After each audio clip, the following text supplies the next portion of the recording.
After the long transfer from Sesriem, we arrive in Luderitz, a picturesque town on the southwest coast of Namibia, with a small port overlooking the Atlantic. We have time for a long, relaxing walk. Founded in 1883 by the German shipowner Adolf Lüderitz, it became the first nucleus of the German protectorate of Southwest Africa.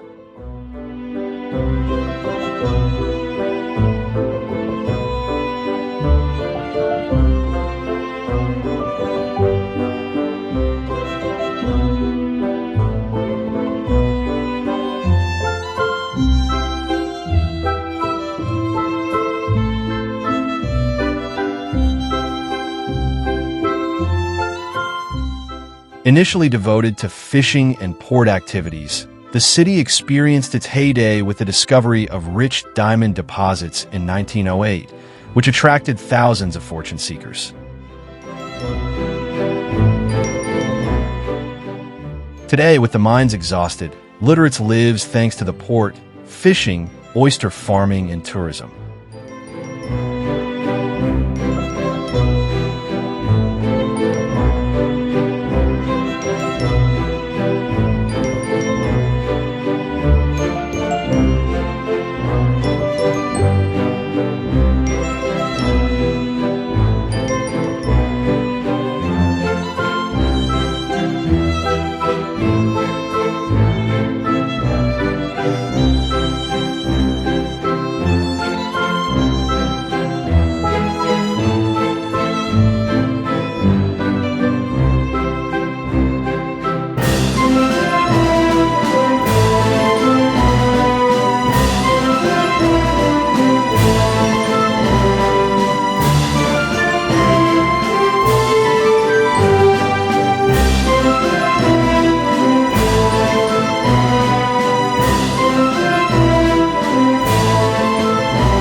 Its charm lies in its clearly German-style architecture, including the Felsenkirche, the evocative church on the rocks, and in its atmosphere suspended between the sea and the desert.